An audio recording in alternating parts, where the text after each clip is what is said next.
I tried to paint a heavy weather desert camouflage for this Academy Panzer II, and you know what? Results became much better than I expected. Representing a color camouflage might feel easy to achieve, but what happens when the camouflage is so deteriorated that we can see the original paint underneath? And also, which is the most efficient way for painting it? Let's get to it. This is Notjustpanzer and welcome to my channel.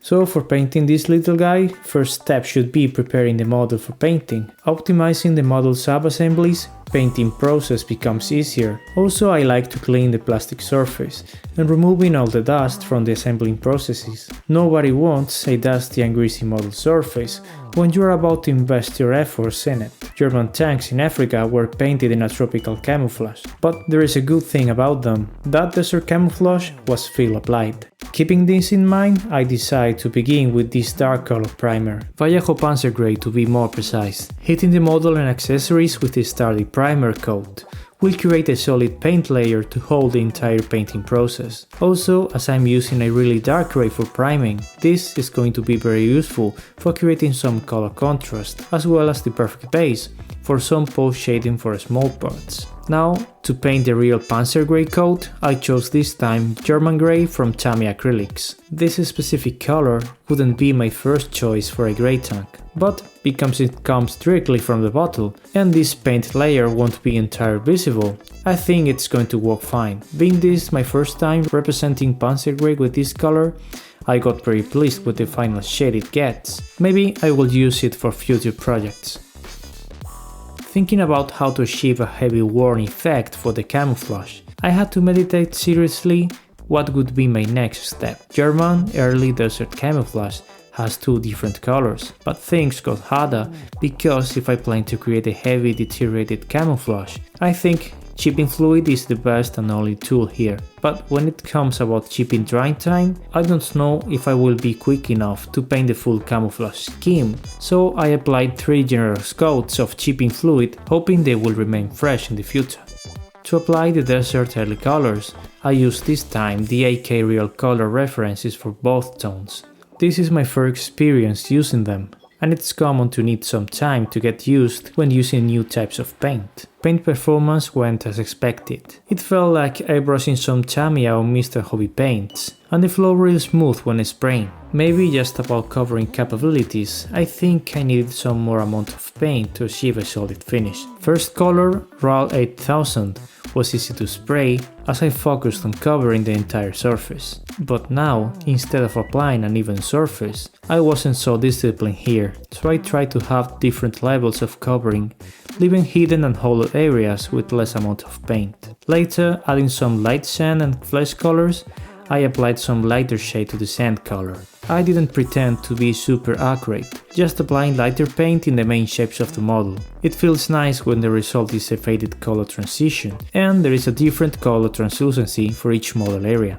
Okay, even though that I'm using AK paints for painting both colors, I took as a reference the color samples from the restoration of the Tiger 1 at Bovington's museum. So for this second color, RAL 7008, I found that the color which comes directly from the bottle it's too brown when compared with the Bovington's reference. So looking for something greener, my solution here was to add a few drops of Tamiya dark green to the AK color paint for the RAL 8008. And after testing both colors on a plastic sheet, I was pleased with the result. Most of times, when we paint a camouflage, it's easy to distinguish every color we apply.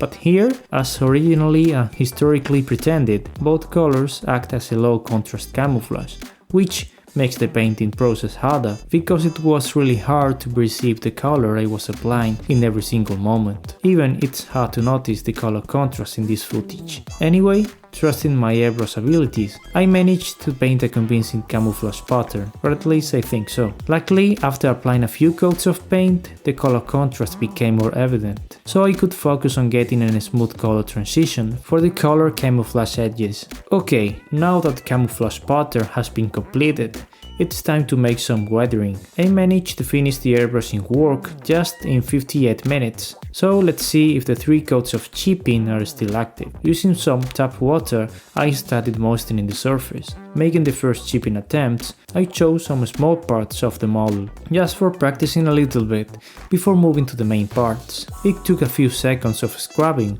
but the paint started to peel off nicely. In the beginning, I needed to make more pressure than I can remember from my older projects, but maybe this is due to the amount of time I spent in the last step. When creating a heavy chipping effect like this, it is important to have some visual references, as the entire vehicle doesn't chip in the same way. Big parts such as the stowage metal boxes call my attention, because they often seem heavy weathered with heavy chipping, especially located in the doors and edges. Here I try to represent chipping using different tools. Even I trusted the airbrush needle for the job. This seems to be a very popular tool among modelers when creating chipping, but I didn't know. Simply, it didn't work for me. You can leave me in the comments if you tried that, or if I'm doing something wrong. Finally, I focused on my efforts chipping the engine deck. These parts look like the perfect place for representing big, chipped and exposed plates, showing the heavy duty in this area and the continuous maintenance work of an operating tank. Finally, towards the end of this step, chipping fluid was getting harder to activate, and then removing the top coat of paint, as chipping fluid effect decreases by the time. But this made me think, is there any other possible alternative for chipping a two-tone camouflage? I mean, this is a relatively easy process.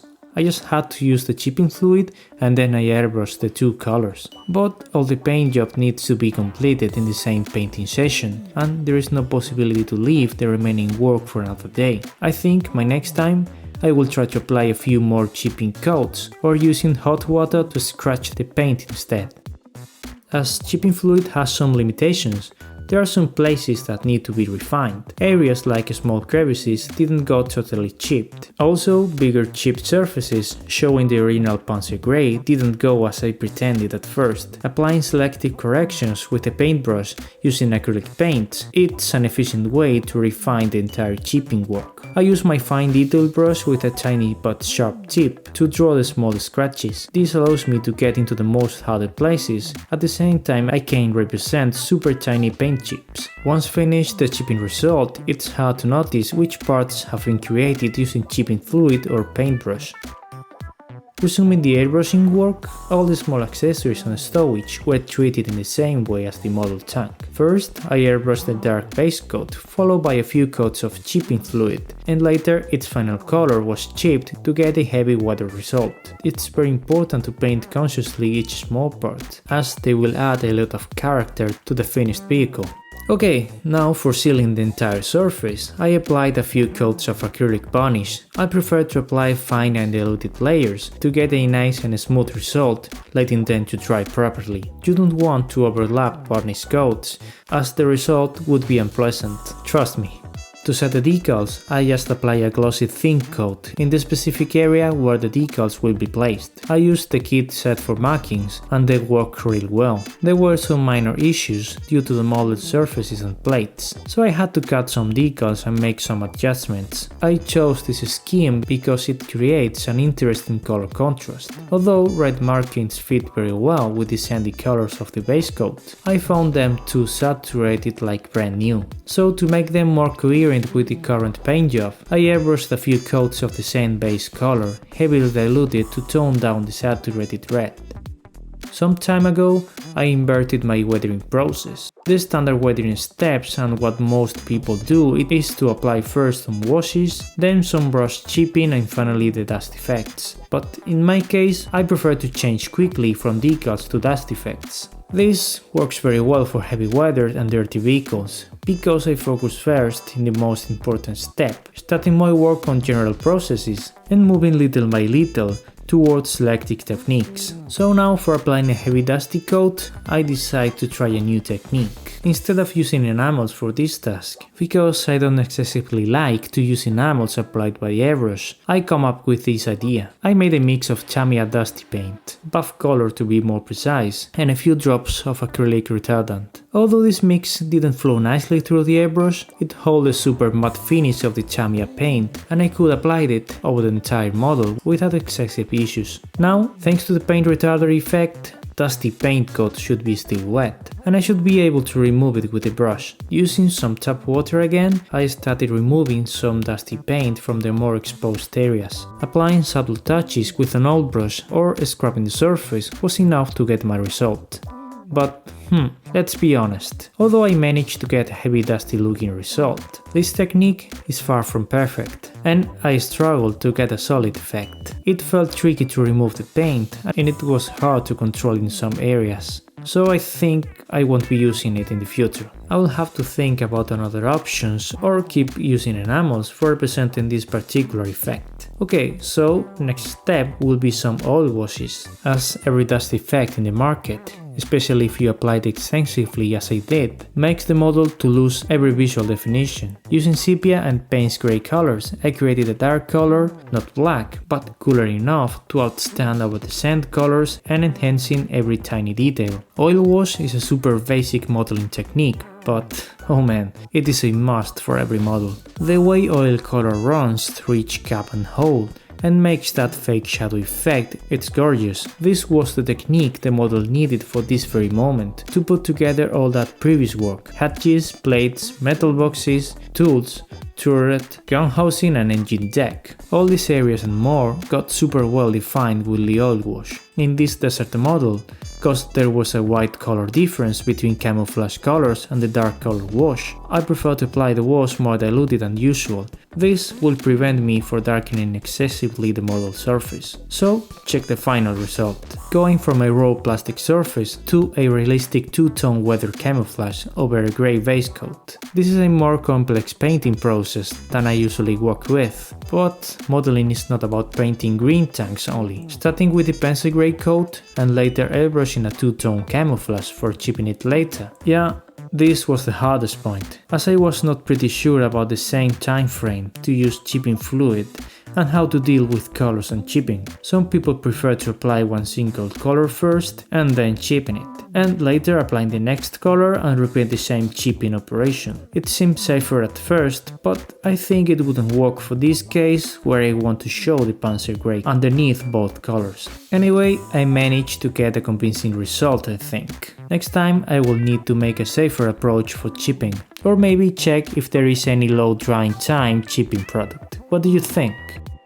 Okay, so for now the model is good to go, but it still needs a heavy weathering session on it. But this will be part of another video. For now, if you are interested in heavy weathering models and techniques, I recommend you to click in this video and check the results and effects you can create to your models. As always, I hope you liked the video and find it helpful or interesting. So thanks for watching, and I see you in the next one.